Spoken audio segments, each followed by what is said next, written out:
दोस्तों, क्या आपने कभी पाइनएप्पल की खेती के बारे में सुना है?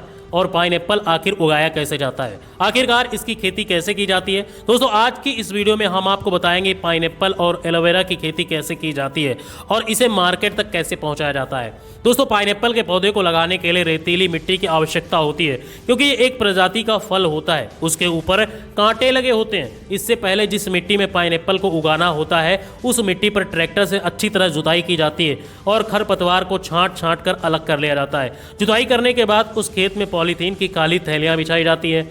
इन काली पॉलीथीन को इसलिए बिछाया जाता है ताकि खेत के अंदर फिर से खरपतवार ना उग सके। फिर नर्सरी से पाइनएप्पल के पौधे लाकर वर्कर द्वारा खेत में प्लांटिंग मशीन से अनानास के पौधे लगाए जाते हैं।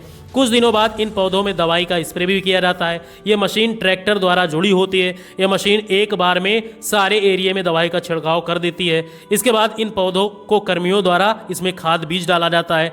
फिर अगले दिन उन पौधों को काली पॉलीथीन से ढककर सेव कर दिया जाता है, क्योंकि पाइनएप्पल को केवल 22 से 27 डिग्री सेंटीग्रेड तापमान की आवश्यकता होती है। पाइनएप्पल के पौधे उगाने के लिए ज़्यादा तापमान रहेगा तो पाइनएप्पल के फल खराब हो जाएंगे। तो कुछ दिनों बाद जब फल पककर तैयार हो जाते हैं, वर्कर दो हाथों से तोड़कर टोकरी में डाल कर लेते हैं और फिर इन फलों को ट्रक में लोड करके इसके बाद सारे फलों को फैक्ट्री में लाया जाता है और इन्हें फैक्ट्री में कन्वेयर बेल्ट के द्वारा गर्म पानी से भरे टैंक में डाल दिया जाता है, ताकि इन फलों पर लगी गंदगी और कीटनाशक दवाइयाँ धुल जाएं और ये बिल्कुल चमकदार और फ्रेश भी हो जाएं। इसके बाद इन्हें मिल्क से अच्छी तरह धोया जाता है और उसके बाद में उनके अलग अलग साइज के मुताबिक अलग अलग बॉक्स में भरकर आगे कन्वेयर बेल्ट में भेज दिया जाता है। इसके बाद सारे फलों की क्वालिटी चेक करके बॉक्स में इकट्ठा करके एक रूम में ले जाया जाता है। इसके बाद इनको बड़े मात्रा में भंडारण भी किया जाता है। इसके बाद इनको ट्रांसपोर्ट के जरिए मार्केट में बिकने के लिए भेज दिया जाता है।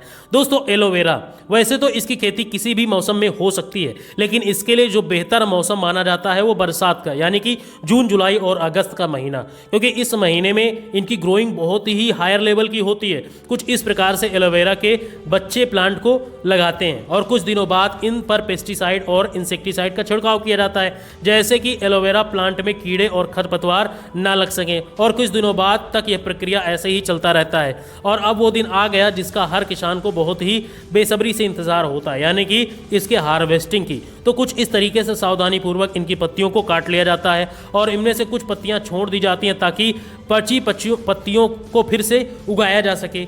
इन पत्तियों को कुछ इस प्रकार से कन्वेयर बेल्ट के जरिए ट्रॉली में लोड कर दिया जाता है और इन्हें फैक्ट्री में भेज दिया जाता है। तो सबसे पहले इसे अच्छी तरीके से धोया जाता है। एलोवेरा के धोए जाने के बाद इसे अच्छे से अगले चैम्बर में भेज दिया जाता है, जहां पर जितने भी वर्कर होते हैं इन एलोवेरा के जो भी पत्ते खराब होते हैं उनको अलग कर देते हैं और फिर फाइनली इन एलोवेरा को पोटेशियम के पानी से अच्छे से धो लिया जाता है, जिससे इसमें मौजूद सारे बैक्टीरिया मर जाते हैं। और फिर कुछ इस प्रकार से इन एलोवेरा को काटकर इनके बल्ब को निकाल लिया जाता है। अब इन बल्बों को निकालकर एक मिक्सर में डाला जाता है और इनका जूस बना लिया जाता है और इस जूस के इस्तेमाल से शैम्पू, फेस वॉश, एलोवेरा के जूस बनाए जाते हैं और इन्हें पैक करके मार्केट में भेज दिया जाता है। दोस्तों, एलोवेरा और पाइनएप्पल इन दोनों में से सबसे अच्छी खेती आपको कौन सी लगी, कमेंट में ज़रूर बताएं।